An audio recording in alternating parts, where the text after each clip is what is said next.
শ্রীমদ্ ভগবদ্ গীতায় আমাদের সমস্ত সমস্যার সমাধান পাওয়া যায়। আজকের এই ভিডিওতে শ্রীমদ্ ভগবদ্ গীতার 10টি মহামূল্যবান বাণীর কথা আপনারা জানতে পারবেন। যদি আপনি মন দিয়ে জানেন ও শুনেন, তবে আপনি জীবনে ছোটোর থেকে ছোট বা বড়োর থেকে বড় সমস্যা শেষ করে সুখ, শান্তি, সফলতা অবশ্যই লাভ করতে পারবেন। নমস্কার বন্ধুরা, এক্সপ্লোরার সৈকত অফিসিয়াল চ্যানেলে সকলকে স্বাগতম। শ্রীমদ্ ভগবদ্ গীতার এই 10টি উপদেশ, যা 10 উপদেশ থেকে শুরু করে প্রথম উপদেশে সমাপ্ত হবে, তাই সকলকে অনুরোধ যে প্রথম থেকে শেষ পর্যন্ত শুনুন। যদি আপনি রোজ সকালে ও রাত্রে শুনেন, তাহলে আপনার বিচারে ও আপনার জীবনে অবশ্যই পরিবর্তন আসবে। ভিডিওটি শুরু করার আগে সকলে জয় শ্রী রাধে কৃষ্ণ বলুন।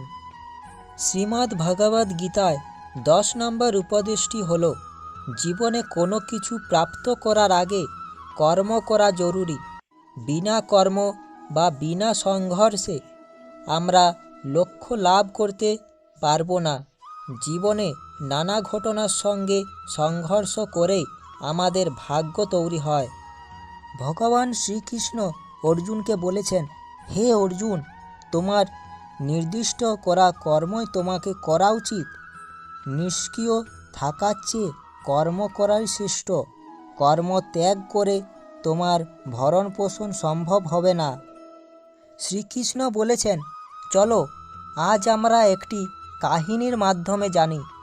একজন গুরুজি তার শিষ্যদের প্রজাপতির সম্বন্ধে পড়াচ্ছিলেন। একবার গুরুদেব তার শিষ্যদের সামনে একটি প্রজাপতির খোলস এনে দিয়েছিলেন এবং বলেন, তোমরা লক্ষ্য করো, আর কিছুক্ষণের মধ্যেই খোল থেকে প্রজাপতিটি বাইরে বেরিয়ে আসবে। এবং সকলকে বলেন, কেউ যেন প্রজাপতিটিকে বাইরে আসতে সাহায্য না করে, এবং তিনি সেখান থেকে চলে যান। শিষ্যরা সকলেই অপেক্ষা করতে লাগলো এবং কিছুক্ষণ পর প্রজাপতিটি খোলস ভাঙতে কঠিন সংঘর্ষ করতে লাগলো। এবং সেই কষ্ট দেখে এক শিষ্য প্রজাপতিটিকে দেখে দয়া আসলো এবং গুরুদেবের আদেশ অমান্য করে প্রজাপতিটিকে সাহায্য করল এবং প্রজাপতিটিকে বাইরে আসতে কোনো কষ্টই করতে হলো না এবং তার কিছুক্ষণের মধ্যেই প্রজাপতিটি মারা গেল। তারপর গুরুদেব আসলো এবং সব কিছু জানতে পারল। গুরুদেব সেই শিষ্যকে বললেন, খোল থেকে বেরিয়ে আসতে প্রজাপতিটিকে যে সংঘর্ষ করতে হয়, তার ফলে তার ডানা মজবুত ও শক্তিশালী হয়, আর এটাই প্রকৃতির নিয়ম। তিনি বলেন, প্রজাপতিটিকে সাহায্য করে তাকে তার সংঘর্ষ করার সুযোগ পেল না, তাই যার পরিণাম সে মারা গেল। বন্ধুরা, আমাদের জীবনেও এই নিয়মেই চলে। জীবনে কোনো মূল্যবান জিনিস সংঘর্ষ না করে পাওয়া যায় না। পেট ভরানোর জন্য সকল প্রাণীকেই নির্ধারিত কর্ম করতে হয়। এই সংসারে সমস্ত প্রাণী কর্ম না করে থাকতেই পারে না। শ্রীমদ্ ভগবদ্ গীতায় 9ম উপদেশ হল, আমাদের সব সময় মন ও বিচারের উপরে নিয়ন্ত্রণ রাখা উচিত।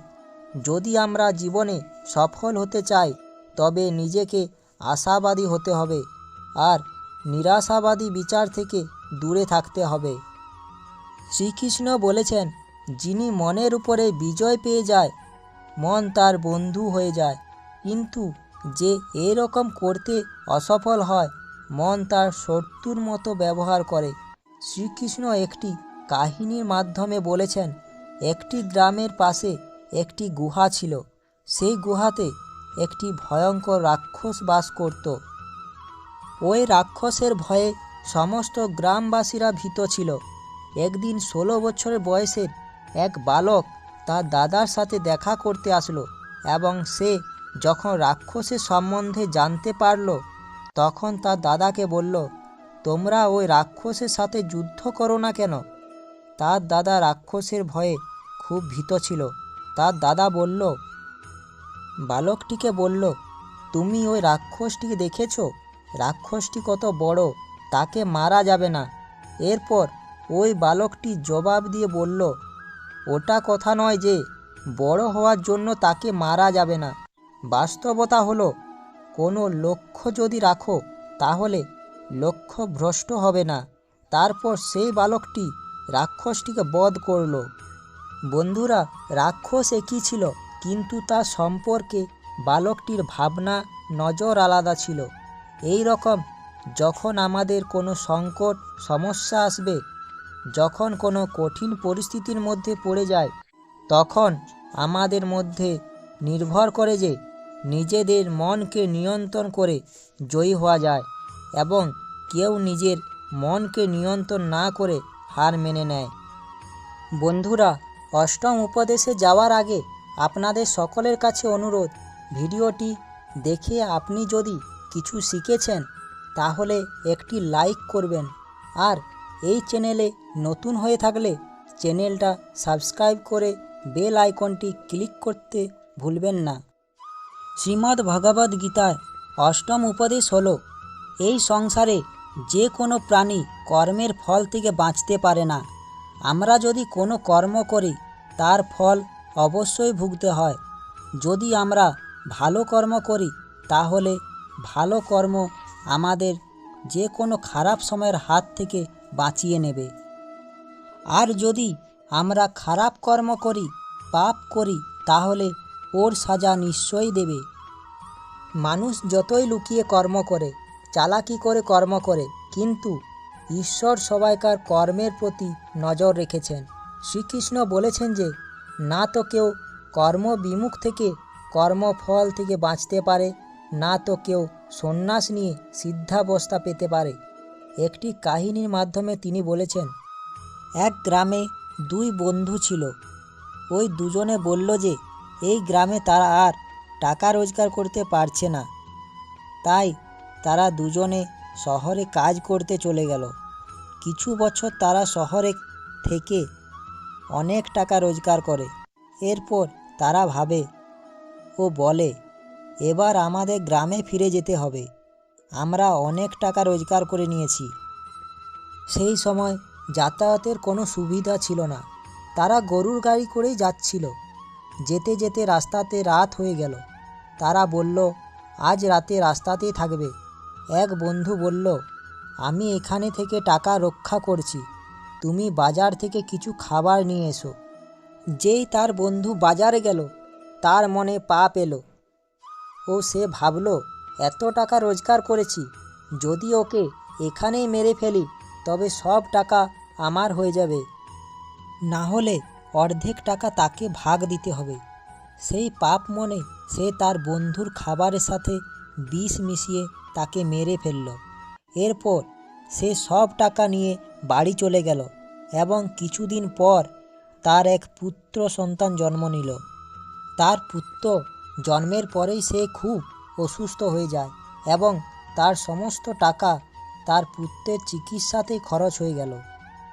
তার ছেলে বড় হতে থাকলো এবং তার সমস্ত টাকা নষ্ট হতে থাকলো।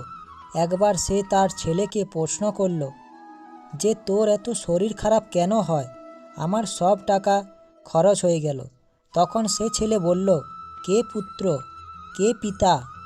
আমি তো তোর ওই বন্ধু যাকে তুই বিষ দিয়ে মেরে ফেলেছিলি। আমি ওই হিসাব পূরণ করার জন্য তোর পুত্ররূপে জন্ম নিয়েছি। এবার তোর আর আমার হিসাব বরাবর হয়ে গেল। এবার আমার জীবন এখানেই সমাপ্ত হয়েছে। বন্ধুরা, শ্রীমদ্ ভগবদ্ গীতার এই উপদেশ আমাদের শেখায় যে কেউ নিজেকে যদি চালাক মনে করে, যদি সে পাপ কর্ম করে, তবে আজ না হলে কাল তার কর্মফল ভোগ করতেই হবে। কোনো ব্যক্তি তার কর্মফলের হাত থেকে বাঁচতে পারে না। শ্রীমদ্ ভগবদ্ গীতার সপ্তম উপদেশ হলো, এই সংসারের প্রত্যেক প্রাণী সুখ শান্তির কামনা করে, কিন্তু আমাদের দুঃখের কারণ আমাদের ইচ্ছা হয়ে থাকে। আমাদের এক ইচ্ছা পূরণ হলে আর এক ইচ্ছা তৈরি হয়ে যায়। ইচ্ছার কোনো শেষ হয় না। এই জন্য আমাদের ইচ্ছার উপরে নিয়ন্ত্রণ রাখা প্রয়োজন। ভগবান শ্রীকৃষ্ণ বলেছেন, যে মানুষ তার সব ইচ্ছা ও কামনাকে ত্যাগ করে মমতা রহিত ও অহংকার রহিত থেকে তার কর্তব্য পালন করে তারই জীবনে শান্তি থাকে। শ্রীকৃষ্ণ বলেছেন, মনে কোনো রকম ইচ্ছা থাকলে কখনো শান্তি লাভ হয় না। এই জন্য শান্তি পেতে সমস্ত রকম ইচ্ছা মন থেকে দূর করতে হবে। এখানে একটি কাহিনী বলেছেন। এক গ্রামে এক সাধু থাকত। সে ভগবানের ধ্যান ও জপ করেই তার সময় কাটত ও আনন্দেই ছিল। একদিন বনের রাস্তা হয়ে তার কুটিরে যাচ্ছিল। সেই পথে বাজার ছিল। তখন সাধুর নজর এক দোকানের উপর পড়ে। সেখানে অনেক ঝুড়ি ছিল। সেই ঝুড়িতে খেজুরও ছিল। খেজুর দেখে তার মন খেজুর খেতে ইচ্ছা করল, কিন্তু তার কাছে কোনো টাকা ছিল না। তাই সেই অবস্থায় তার মনকে মানিয়ে কুটিরে চলে গেল। সাধু তো তার কুটিরে চলে গেল, কিন্তু তার খেজুর খাওয়ার ইচ্ছা মন থেকে কিছুতেই গেল না। এই ভেবে সে রাতে শুতেও পারছিল না। পরদিন সকালে বলে, খেজুর খেতে হলে তার টাকা দরকার। সে শুকনো কাঠ জোগাড় করে তা বিক্রি করে সেই টাকাতেই খেজুর খাবে। সেই সাধু ভগবানের ভজন ছেড়ে কাঠ বিক্রি করে সে খেজুর কিনল এবং কুটিরের দিকে চলে গেল। যেতে যেতে তার মনে আসলো, আজ খেজুর খেতে ইচ্ছা করলো। আমি প্রভুর নাম ছেড়ে খেজুর খেতে চলে গেলাম এবং পরে আরও কোনো ইচ্ছা আসতে পারে। সে তো সাধু। এই ভেবে সে তার ইচ্ছা ত্যাগ করল এবং রাস্তাতে এক গরিব মানুষকে দেখে তাকে ওই খেজুর দিয়ে দেয়। বন্ধুরা, আমাদের ইচ্ছাকে আমরা ত্যাগ করতে পারবো না, কিন্তু যতটা সম্ভব ইচ্ছাকে নিয়ন্ত্রণ রাখতে হবে। শ্রীমদ্ ভগবদ্ গীতার 6ষ্ঠ উপদেশে বলেছেন, কারোর প্রতি মোহ আমাদের দুঃখের কারণ হয়। কোনো কিছুর প্রতি মোহ থাকলে আমাদের দুঃখ আসা শুরু হয়। একটি কাহিনীর মাধ্যমে তিনি বলেছেন, এক ব্যক্তির একটি মহল ছিল। তার জন্য তার মনে অহংকার জন্মায়। একদিন সে বাজারে গেল এবং এসে দেখে তার মহল আগুন লেগে গেছে এবং সে কাঁদতে লাগলো। ও ভাবে, আমার মহলেই যখন চলে গেল, তাহলে আমিও থাকবো না। সে আগুনে ঝাঁপ দিতে যাবে, সেই সময় এক ব্যক্তি এসে তাকে বাঁচালো। ও বাঁচানোর পর বলে, ওই মহল তোমার ছেলে কাল বিক্রি করে দিয়েছে। তার ছেলে সেখানে এসে তাকে বলে, মহলটি বিক্রি হয়নি। এই শুনে আবার সে কাঁদতে লাগলো। বন্ধুরা, মহল একই, ব্যক্তিও একই। যখন কোনো জিনিস আমার মনে হয় তখন আনন্দ দেয়। যখন সেটি আমার নয়, তখন সব চিন্তা দূরে চলে যায়। যদি আমরা জীবনে শান্তি পেতে চাই, তাহলে সমস্ত মোহ দূর করতে হবে। শ্রীমদ্ ভগবদ্ গীতায় 5ম উপদেশে বলা আছে, এই দুনিয়ায় যা কিছু হয়, ভালো কিংবা খারাপ, তা বিনা কারণে হয় না, তা সকলের ভালোর জন্যই হয়। এক কাহিনীর মাধ্যমে শ্রীকৃষ্ণ বলেছেন, এক গ্রামে এক গরিব মহিলা ছিল। তার একটি ছেলেও ছিল। একবার কোনো কারণে তার ছেলের আঙুল কেটে যায়। তখন মহিলাটি কষ্ট পেয়ে ভগবানকে দোষ দিতে লাগলো এবং বলল, সব সময় আমি ভগবানের সেবা করেছি, তাও আমার ছেলের সাথে এমন কেন হলো? সময় চলে যেতে থাকলো। একবার সাধুর রূপ ধরে এক রাক্ষস এলো এবং তার শক্তির জন্য বাচ্চাটিকে বলি দিতে নিয়ে গেল। যখন বলি দিতে গেল, তখন দেখলো বাচ্চাটির আঙুল কাটা, কিন্তু নিখুঁত বাচ্চা দরকার। এই ভেবে বাচ্চাটিকে সেখান থেকে ছেড়ে দিল এবং তার মা বুঝতে পারল যে সেদিন যদি আঙুল না কাটতো, তাহলে তার বাচ্চা আর জীবিত থাকতো না। এই বলে ঈশ্বরকে ধন্যবাদ জানালো। বন্ধুরা, অনেক সময় আমাদের খারাপ সময়ের মুখোমুখি হতে হয়, কিন্তু সময়ের বাদে বুঝতে পারি যা হয়েছে তা ভালোই হয়েছে। শ্রীমদ্ ভগবদ্ গীতায় 4র্থ উপদেশে বলা হয়েছে, ক্রোধ বিবেককে বিনাশ করে দেয়। যে মানুষের কথায় কথায় ক্রোধ আসে, সে কখনো সুখ ও শান্তিতে থাকে না। সে সারা জীবন দুঃখ নিয়েই থাকে। ক্রোধ নিজেকে তো ক্ষতি করে, আবার তার প্রিয়জনদেরও কষ্ট দেয়। বন্ধুরা, যে মানুষ ক্রোধকে সামলাতে পারে না, সে মানুষ জীবনে কিছু সামলাতে পারে না। ক্রোধ কিছু উপকার করে না, বরং আমাদের ক্ষতিই করে। তাই ক্রোধকে নিয়ন্ত্রণ করা উচিত। শ্রীমদ্ ভগবদ্ গীতায় 3য় উপদেশে বলা হয়েছে, জীবনে কোনো কিছু স্থায়ী হয় না, কেননা পরিবর্তনই প্রকৃতির নিয়ম। জীবনে কখনো যদি দুঃখ আসে বা মুশকিল আসে, তখন মনে জোর রাখতে হবে, শুধু একটু ধৈর্য রাখো। যে মানুষ খারাপ সময়ে শান্ত থাকে, সেই মানুষ দুঃখকে জয় করে আগে যেতে পারে। বন্ধুরা, আমাদের জীবনে যতই খারাপ অবস্থা আসুক না কেন, খারাপ সময় কখনো এক থাকে না। এই সময় একদিন না একদিন ঠিক চলে যাবে। এই সময় কখনো দুঃখ ও চিন্তা করা উচিত নয়। মনে বিশ্বাস রাখতে হবে যে একদিন এই খারাপ সময়ও চলে যাবে। শ্রীমদ্ ভগবদ্ গীতায় 2য় উপদেশে বলা হয়েছে, যে মানুষ নিজেকে রক্ষা করতে পারে না, তাকে স্বয়ং ভগবানও রক্ষা করতে পারে না। শ্রীকৃষ্ণ অর্জুনকে বলেছেন যে, হে অর্জুন, তুমি সব কালে আমাকে স্মরণ করতে থাকবে ও যুদ্ধ করতে থাকবে। তখন অর্জুন বলে, এই যুদ্ধ তো কিছুদিন পর সমাপ্ত হয়ে যাবে, তাহলে আপনি বলছেন সব দিন যুদ্ধ করতে থাকবে, এর মানে কি? তখন শ্রীকৃষ্ণ বলেন, এই জীবনেই এক যুদ্ধক্ষেত্র।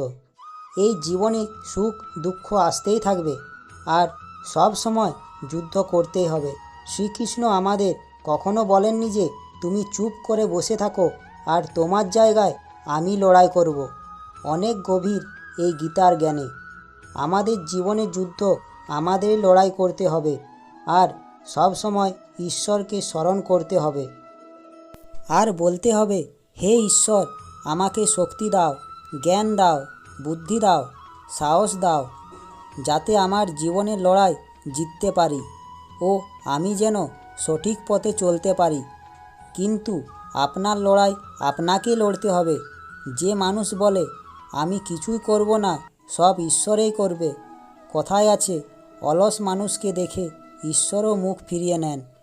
ভগবান বুদ্ধি দিতে পারে ও শক্তি দিতে পারে, কিন্তু নিজের রক্ষা নিজেকেই করতে হবে।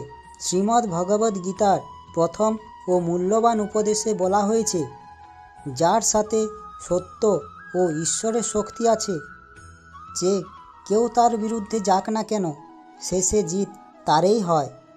আপনাকে শুধু ঈশ্বরের উপরে বিশ্বাস ও ভক্তি রাখতে হবে। যদি এখন আপনার সাথে কোনো খারাপ কিছু হয়, তবে বিশ্বাস রাখুন যে ঈশ্বর আপনার জন্য ভালো কিছু ভেবে রেখেছেন। তাই সব সময় ঈশ্বরের উপরে বিশ্বাস রাখা উচিত। বন্ধুরা, আশা করব এই গীতার উপদেশ শুনে আপনাদের মনে কিছু পরিবর্তন এসেছে। তাহলে একটি লাইক করবেন ও বেল আইকনটি ক্লিক করতে ভুলবেন না যেন, এবং সকলের সঙ্গে গীতার উপদেশগুলি শেয়ার করুন।